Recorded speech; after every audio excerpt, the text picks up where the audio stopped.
ആ പ്രദേശത്തെ ആകാശത്ത് പലരും പലതരത്തിലുള്ള പറക്കും തളികകളെ നേരിട്ട് കണ്ടിട്ടുണ്ട്. ആ UFOകളെ കുറിച്ച് വിശദമായി പഠനം നടത്താൻ വേണ്ടി അമേരിക്ക മില്യൺ കണക്കിന് ഡോളറുകൾ ചിലവഴിച്ചിട്ടുണ്ട്. എന്നാൽ എല്ലാം അവസാനം ചെന്നെത്തിയത് നിരാശയിൽ തന്നെയായിരുന്നു.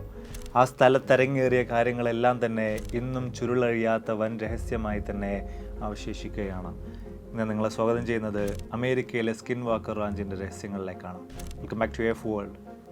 Aflu here.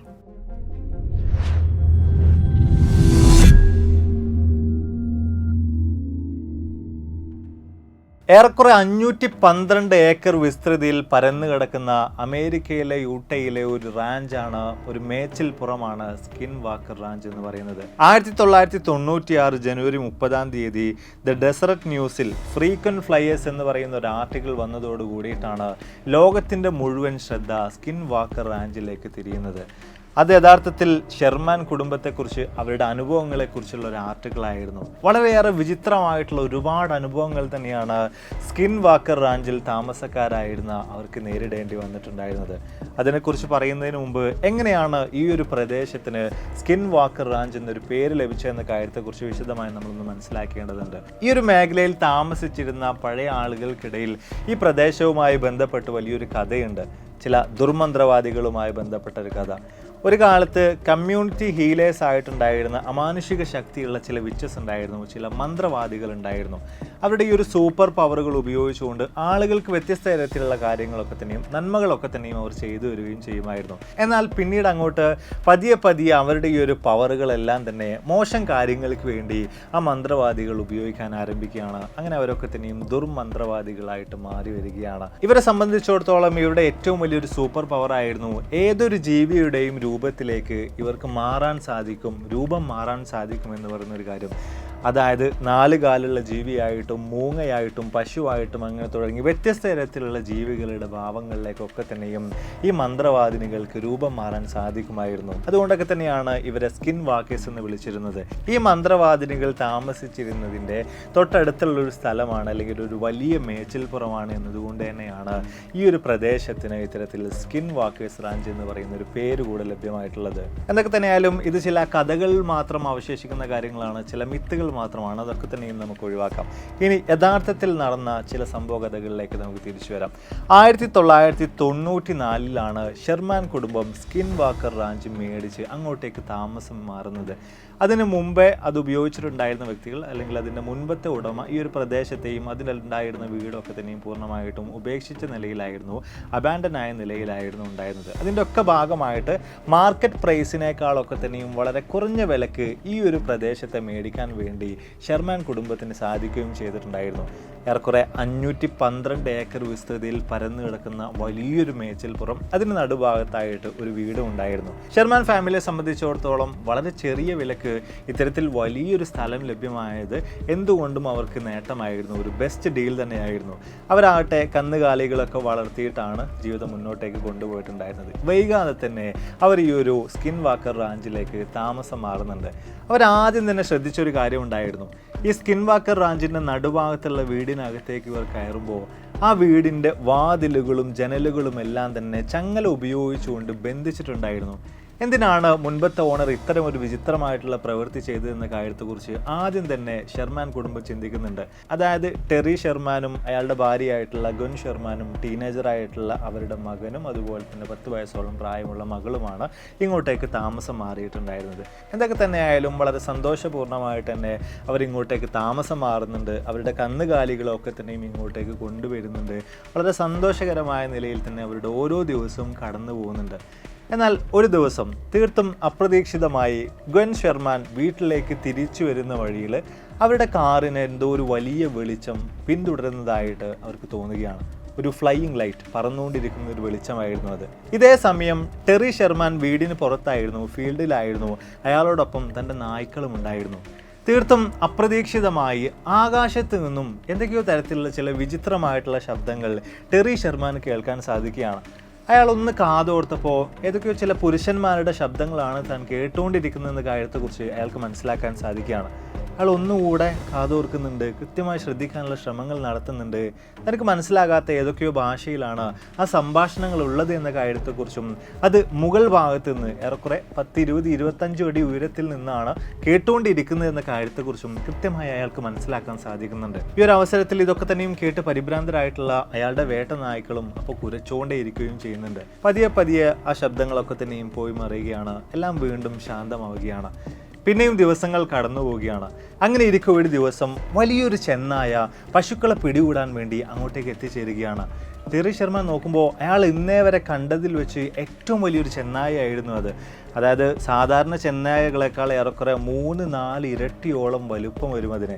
ഇത്തരം ഒരു സാഹചര്യത്തെ എങ്ങനെ കൃത്യമായി നേരിടണമെന്ന് വർഷങ്ങളായിട്ട് കാലി വളർത്തലുമായിട്ട് മുന്നോട്ട് പോയിരുന്ന ടെറി ഷെർമാൻ അറിയാമായിരുന്നു. അയാൾ എത്രയും പെട്ടെന്ന് തന്നെ തൻ്റെ തോക്കെടുത്ത് മുന്നോട്ടേക്ക് വരുന്നുണ്ട്. ആ ചെന്നായയുടെ നേർക്ക് തോക്ക് ചൂണ്ടി കൃത്യമായി ഉന്നം പിടിച്ച് അയാൾ തൻ്റെ തോക്കിൽ നിന്നും നിറയൊഴിക്കുന്നുണ്ട്. കൃത്യമായി തന്നെ ചെന്നായയുടെ ശരീരത്തിൽ ആ വെടിയുണ്ട തറച്ചു കയറുകയും ചെയ്യുന്നുണ്ട്. പക്ഷേ ടെറി ഷെർമാൻ ആകെ കൂടെ അത്ഭുതപ്പെടുത്തിയത് ഇത്തരത്തിൽ ആ വെടിയുണ്ട ഏറ്റിട്ട് പോലും യാതൊരു വിധത്തിലുള്ള ഭാവവ്യത്യാസങ്ങളും ആ ചെന്നായയിൽ ഉണ്ടായില്ല എന്ന് പറയുന്ന കാര്യമാണ്. അതോടുകൂടെ ടെറി ഷെർമാൻ പിന്നെയും ആ ഒരു ചെന്നായയുടെ നേർക്ക് നിറയൊഴിക്കുന്നുണ്ട്. കൃത്യമായ നിലയിൽ തന്നെ ആ ചെന്നായയുടെ ശരീരത്തിൽ അതൊക്കെ തന്നെയും ഏൽക്കുകയും ചെയ്യുന്നുണ്ട്. പക്ഷേ പിന്നെയും ചെന്നായക്ക് യാതൊരു വിധത്തിലുള്ള ഭാവവ്യത്യാസങ്ങളും ഇല്ല, യാതൊരുവിധ കുലുക്കവുമില്ല.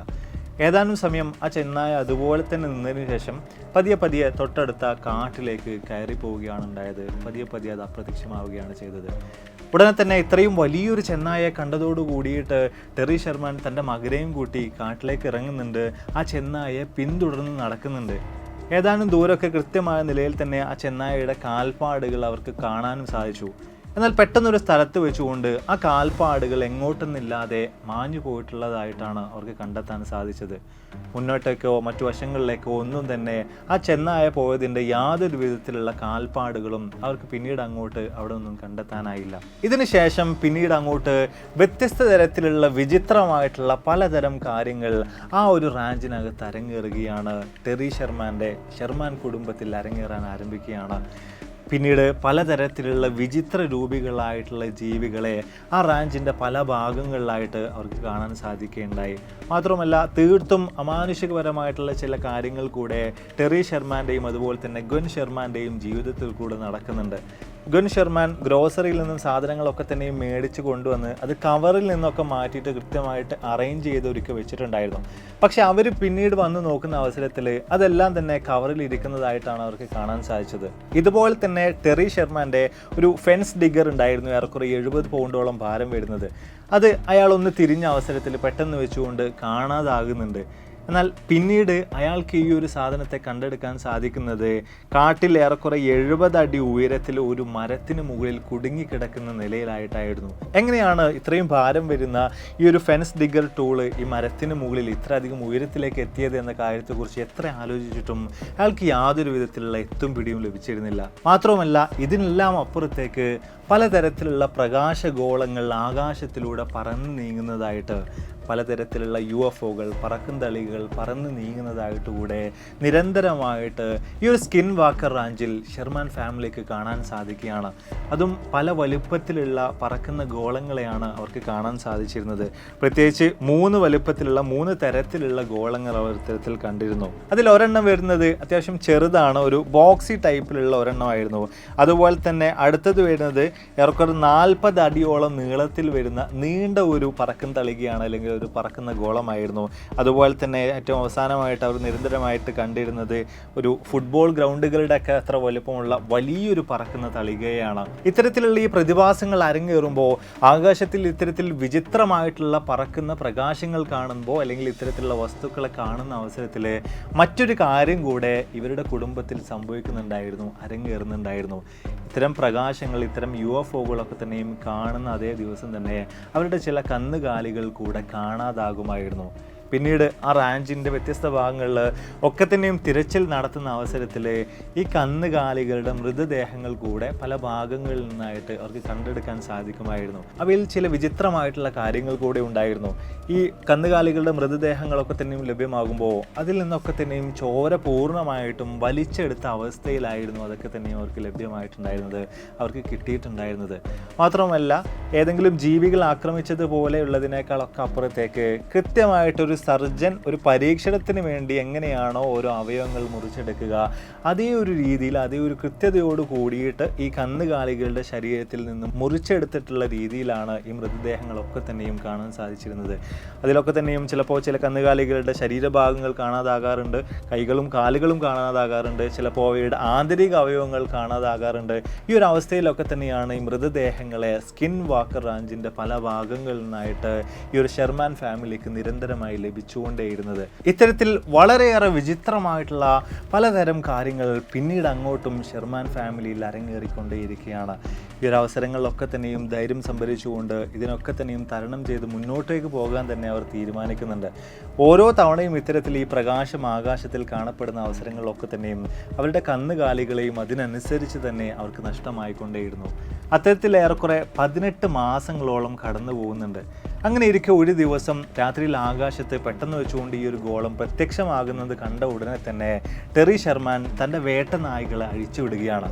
ആ ഒരു ഗോളം കണ്ട ദിശയിലേക്ക് അതിനോടൊപ്പം തന്നെ ഈ ഒരു വേട്ട നായ്കൾ കൂടെ മുന്നോട്ടേക്ക് കുതിക്കുന്നുണ്ട്, അതിനെ പിടികൂടാൻ വേണ്ടിയിട്ട് ഓടിക്കൊണ്ടേയിരിക്കുന്നുണ്ട്.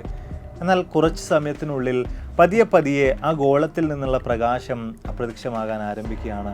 അതോടുകൂടെ തന്നെ ടെറി ഷെർമാൻ്റെ ആ വേട്ട നായ്കളും ഒരു കരച്ചിൽ അവശേഷിപ്പിച്ചുകൊണ്ട് അപ്രത്യക്ഷമാവുകയാണ്. ഇതുകൂടി ആയപ്പോഴാണ് ഇനിയും ഇവിടെ നിന്ന് കഴിഞ്ഞാൽ ശരിയാകില്ല, തങ്ങളുടെ ജീവന് പോലും അത് അപകടമാണ്, ആപത്താണ് എന്ന് മനസ്സിലാക്കിയ ഷെർമാൻ ഫാമിലി ഈ ഒരു പ്രദേശം വിൽക്കാൻ വേണ്ടി തയ്യാറാകുന്നതും തങ്ങളുടെ വിചിത്രമായിട്ടുള്ള അനുഭവങ്ങളെക്കുറിച്ച് മാധ്യമങ്ങളോട് പറയുന്നതും ഈ ഒരു പ്രദേശം വിൽക്കാൻ വേണ്ടിയുള്ള പരസ്യങ്ങളും മറ്റുമൊക്കെ നൽകാനായിട്ട് മുന്നോട്ടേക്ക് വരുന്നതൊക്കെ വൈകാതെ തന്നെ ഈ ഒരു സ്കിൻ വാക്കർ റാഞ്ചിനെ കുറിച്ച് കൂടുതലായിട്ട് കേട്ടറിഞ്ഞിട്ടുള്ള കൃത്യമായി മനസ്സിലാക്കിയിട്ടുള്ള അതിൽ ആകൃഷ്ടനായിട്ടുള്ള റോബർട്ട് ബിഗലോ എന്ന് പറയുന്ന ഒരു കോടീശ്വരൻ ഈ ഒരു മേഖലയെ പൂർണ്ണമായിട്ടും മേടിക്കാൻ വേണ്ടി തയ്യാറായി മുന്നോട്ടേക്ക് വരികയാണ്. ഷെർമാൻ ഫാമിലി പറഞ്ഞ പണം നൽകിയിട്ട് അയാൾ ഈ ഒരു മേഖലയെ ഈ ഒരു സ്ഥലത്തെ സ്വന്തമാക്കുകയും ചെയ്യുന്നുണ്ട്. വ്യത്യസ്ത UFO ആക്ടിവിറ്റീസിലൊക്കെ വലിയ തൽപരനായിരുന്ന വ്യക്തിയായിരുന്നു അദ്ദേഹം. മാത്രമല്ല national institute four discovery science എന്ന് പറഞ്ഞുകൊണ്ട് ഒരു ഇൻസ്റ്റിറ്റ്യൂട്ട് കൂടെ അയാൾക്ക് ഉണ്ടായിരുന്നു. പിന്നീട് അങ്ങോട്ടുള്ള 8 വർഷങ്ങളോളം ഈ ഒരു മേഖലയിൽ ഈ ഒരു സ്കിൻ വാക്കർ റാഞ്ചിൽ ഈ ഒരു ഇൻസ്റ്റിറ്റ്യൂട്ടിൻ്റെ ഭാഗമായിട്ടുള്ള വ്യത്യസ്ത തരത്തിലുള്ള റിസർച്ചുകളെല്ലാം തന്നെ റോബർട്ട് നടത്തുന്നുണ്ട്. ഈ ഷെർമാൻ ഫാമിലി പറഞ്ഞതുപോലെ ഇവിടെ എന്തെങ്കിലും തരത്തിലുള്ള അൺഐഡൻറ്റിഫൈഡ് ഫ്ലൈയിങ് ഒബ്ജക്റ്റുകളുണ്ടോ, UFOകളുണ്ടോ, പറക്കും തളികകളുണ്ടോ, മാത്രമല്ല വ്യത്യസ്ത വെളിച്ചങ്ങളുണ്ടോ, എന്തെങ്കിലും വിചിത്രമായിട്ടുള്ള കാര്യങ്ങൾ അരങ്ങേറുന്നുണ്ടോ എന്ന് തുടങ്ങിയിട്ടുള്ള കാര്യങ്ങളെക്കുറിച്ചൊക്കെ തന്നെയും കൃത്യമായ നിലയിലുള്ള പഠനങ്ങൾ നടത്താൻ വേണ്ടിയുള്ള ശ്രമങ്ങൾ അവർ നടത്തുന്നുണ്ട്. മാത്രമല്ല ആദ്യം തന്നെ അവർ ചെയ്തൊരു കാര്യം ഈ മേഖലയിലെ വെള്ളവും വായുവും ഒക്കെ കൃത്യമായിട്ട് പരിശോധിക്കുക. അതിനൊന്നും യാതൊരു വിധത്തിലുള്ള പ്രശ്നങ്ങളുമില്ല. ഈ ഒരു ഷെർമാൻ ഫാമിലി ഹാലൂസിനേറ്റ് ചെയ്തിട്ടുള്ളതല്ല, അവർ യഥാർത്ഥത്തിൽ കണ്ട കാര്യങ്ങൾ തന്നെയാണ് പറഞ്ഞിട്ടുള്ളതെന്ന കാര്യത്തെക്കുറിച്ച് ഉറപ്പുവരുത്തുക എന്ന് പറയുന്നൊരു കാര്യമായിരുന്നു. കൃത്യമായി ഈ പഠനങ്ങളൊക്കെ തന്നെയും നടത്തുന്ന അവസരത്തിൽ ഇതിലൊന്നും യാതൊരുവിധ പ്രശ്നങ്ങളുമില്ല, വായുവും വെള്ളവും ഒക്കെ തന്നെയും പ്യുവറാണ് എന്ന കാര്യത്തെക്കുറിച്ച് മനസ്സിലാക്കാൻ അവർക്ക് സാധിക്കുന്നുണ്ട്. എന്തൊക്കെ തന്നെയായാലും പിന്നീട് അങ്ങോട്ടുള്ള 8 വർഷങ്ങളോളം ഈ ഒരു മേഖലയിൽ ഇവർ വ്യത്യസ്ത തരത്തിലുള്ള പഠനങ്ങൾ നടത്തിയെങ്കിലും ഷെർമാൻ ഫാമിലി പറഞ്ഞതുപോലെ വിചിത്രമായിട്ടുള്ള കാര്യങ്ങളൊന്നും തന്നെ ഇവിടെ ഒന്നും അവർക്ക് മനസ്സിലാക്കാൻ കണ്ടെത്താൻ സാധിച്ചില്ല. അതോടുകൂടി തന്നെ ഈ ഒരു മേഖലയിലെ റിസർച്ച് പ്രവർത്തനങ്ങളൊക്കെ തന്നെയും റോബർട്ട് അവസാനിപ്പിക്കുന്നുണ്ട്. പിന്നെയും ഏറെക്കുറെ 3 വർഷങ്ങളോളം കടന്നു പോകുന്നുണ്ട്. അങ്ങനെ ഇരിക്കെയാണ് അമേരിക്കയുടെ ഡിഫൻസ് ഇൻ്റലിജൻസ് ഏജൻസിയിലെ ഒരു ഉദ്യോഗസ്ഥൻ റോബർട്ടിനെ കാണാൻ വേണ്ടി എത്തുന്നത്. ഈ ഒരു സ്കിൻ വാക്കർ റാഞ്ചിൽ എന്തൊക്കെയോ തരത്തിലുള്ള അബ്നോർമൽ ആക്ടിവിറ്റീസ് നടക്കുന്നുണ്ട്, വിചിത്രമായിട്ടുള്ള എന്തൊക്കെയോ കാര്യങ്ങൾ അരങ്ങേറുന്നുണ്ട്. ഇത് കൃത്യമായിട്ട് പഠിച്ച് മനസ്സിലാക്കാൻ വേണ്ടി ഈ ഒരു സ്ഥലം തങ്ങൾക്ക് വിട്ടു നൽകണം, അതിനുള്ള അനുമതികൾ നൽകണമെന്ന് പറഞ്ഞുകൊണ്ടായിരുന്നു, അനുമതികൾ നൽകണമെന്ന് ആവശ്യപ്പെട്ടുകൊണ്ടായിരുന്നു ആ ഉദ്യോഗസ്ഥൻ അങ്ങോട്ടേക്ക് റോബർട്ടിനെ കാണാൻ വേണ്ടി എത്തിച്ചേർന്നിട്ടുണ്ടായിരുന്നത്. എന്തൊക്കെ തന്നെയായാലും റോബർട്ടും അതുപോലെ തന്നെ ഉദ്യോഗസ്ഥനും പിന്നീട് സ്കിൻ വാക്കർ റാഞ്ചിലേക്ക് എത്തിച്ചേരുന്നുണ്ട്. ഈ ഒരു അവസരത്തിൽ ആകാശത്തിൽ വിചിത്രമായിട്ടുള്ള വലിയൊരു വെളിച്ചം അവർക്ക് ഇരുവർക്കും കാണാൻ സാധിക്കുകയാണ്. പതിയെ എങ്ങോട്ടൊന്നില്ലാതെ അത് പറന്നു നീങ്ങുകയും പതിയെ അവരുടെ കൺമുന്നിൽ നിന്നും ആ വലിയ പ്രകാശം അപ്രത്യക്ഷമാവുകയും ചെയ്തു. വിചിത്രമായിട്ടുള്ള, തങ്ങൾക്ക് മനസ്സിലാക്കാൻ സാധിക്കാത്ത എന്തോ ഒരു വസ്തുവാണ് തങ്ങളുടെ മുന്നിലൂടെ കടന്നു പോയിട്ടുള്ളത് എന്ന് അവർക്ക് ഇരുവർക്കും തീർച്ചയാവുകയാണ്. കൃത്യമായ നിലയിൽ തന്നെയുള്ള ഒരു റിപ്പോർട്ട് ആ ഉദ്യോഗസ്ഥൻ ഗവൺമെൻറ്റിൽ സമർപ്പിക്കുകയാണ്. ഇതിൻ്റെ എല്ലാം അടിസ്ഥാനത്തിൽ American government advanced aerospace threat identification program എന്ന് പറഞ്ഞുകൊണ്ട് ഒരു പ്രോഗ്രാം അനൗൺസ് ചെയ്യുകയും അതിൻ്റെ ഭാഗമായിട്ട് ഈ മേഖലയിൽ നടക്കുന്ന ആക്ടിവിറ്റികളെക്കുറിച്ചും വ്യത്യസ്ത UFOകളെക്കുറിച്ചും കൃത്യമായി പഠിച്ച് മനസ്സിലാക്കാൻ വേണ്ടി ഏറെക്കുറെ 180 കോടി രൂപയോളം ഈ ഒരു പദ്ധതിയുടെ ഭാഗമായിട്ട് ചിലവഴിക്കുകയും ചെയ്യുന്നുണ്ട്. 5 വർഷങ്ങളോളം ഈ മേഖലയിൽ വ്യത്യസ്ത തരത്തിലുള്ള പ്രവർത്തനങ്ങൾ ഇതിൻ്റെ ഭാഗമായിട്ട് അരങ്ങേറുകയും ചെയ്യുന്നുണ്ട്. പക്ഷേ അവിടെയും വലിയൊരു നിരാശയിലേക്ക് തന്നെയാണ് അവർ ഏറ്റവും അവസാനം ചെന്നെത്തുന്നത്. ഷെർമാൻ ഫാമിലി പറഞ്ഞതുപോലെ അത്രയധികം വിചിത്രമായിട്ടുള്ള കാര്യങ്ങളൊന്നും തന്നെ ഈ ഒരു മേഖലയിൽ കണ്ടെത്താൻ ആർക്കും തന്നെ സാധിച്ചില്ല.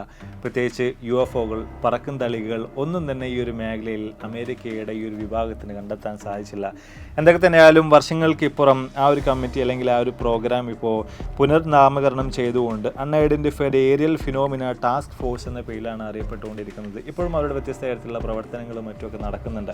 മാത്രമല്ല ഈ കഴിഞ്ഞ ഇടക്കായിട്ട് ഈ ഒരു കമ്മിറ്റിയുടെ തന്നെ വ്യത്യസ്ത തരത്തിലുള്ള റിപ്പോർട്ടുകളും മറ്റൊക്കെ പുറത്തു വന്നിട്ടുണ്ടായിരുന്നു. നമ്മൾ അതിനെക്കുറിച്ച് വിശദമായ നിലയിൽ തന്നെ മുമ്പ് ചില വീഡിയോകളിൽ പരാമർശിച്ചിട്ടുണ്ട്, നമ്മൾ സംസാരിച്ചിട്ടുണ്ട്. അവർക്ക് കൃത്യമായിട്ട് ഉത്തരം ലഭിക്കാത്ത ചില UFO സൈറ്റിങ്സ് ഉണ്ട് എന്ന നിലയിൽ തന്നെയാണ് അവരും അവരുടെ റിപ്പോർട്ടുകളും മറ്റുമൊക്കെ മുന്നോട്ടേക്ക് വെച്ചിട്ടുണ്ടായിരുന്നത്. അപ്പോൾ എന്തായാലും നമ്മൾ വീഡിയോസോടെ വേണ്ടിയാണ്. വീഡിയോ തീർച്ചയായും നിങ്ങൾക്ക് വളരെയധികം ഇൻട്രസ്റ്റിംഗ് ആയി കാണുമെന്ന് വിചാരിക്കുന്നു. ഈ ഷെർമാൻ ഫാമിലിക്ക് പുറകെ ഒരുപാടധികം ഈ പ്രദേശത്ത് ജീവിച്ചിരുന്ന ആളുകളും ഈ ഒരു മേഖലയിൽ വ്യത്യസ്ത തരത്തിലുള്ള പറക്കും തളികകൾ കണ്ടിട്ടുണ്ട് എന്ന അവകാശവാദങ്ങൾ ഉന്നയിച്ചിട്ടുണ്ടായിരുന്നു. ഇത്രയും കാര്യങ്ങളെല്ലാം കേട്ടതിന് ശേഷം നിങ്ങൾക്ക് എന്ത് തോന്നുന്നു? ഈ ഒരു സ്ഥലം വിറ്റ് പോകാൻ വേണ്ടി ഷെർമാൻ ഫാമിലി നടത്തിയിട്ടുള്ള ചില നാടകങ്ങൾ മാത്രമായിരുന്നു, അല്ലെങ്കിൽ അവർ പടച്ചുവിട്ട ചില കള്ളങ്ങൾ മാത്രമായിരുന്നു UFOകളുമായി ബന്ധപ്പെട്ട ഈ കാര്യങ്ങളൊക്കെ തന്നെയും? അതോ അമേരിക്കൻ ഗവൺമെൻറ് കൃത്യമായി പഠനം നടത്തി ഈ മേഖലകളിൽ നിന്ന് കണ്ടെത്തിയിട്ടുള്ള കാര്യങ്ങളെക്കുറിച്ച് പുറം ലോകത്തോട് വിളിച്ചു പറയാതെ മറച്ചു വെക്കുന്നതാണോ? നിങ്ങളുടെ അഭിപ്രായങ്ങൾ എന്ത് തന്നെയായാലും തീർച്ചയായും താഴ്ന്ന് രേഖപ്പെടുത്താൻ മറക്കരുത്. അപ്പോൾ ഇതിൽ നല്ല ഒരുപാട് വീഡിയോസുകളുമായിട്ട് കണ്ടുമുട്ടാമെന്ന പ്രതീക്ഷയോടെ ബൈ.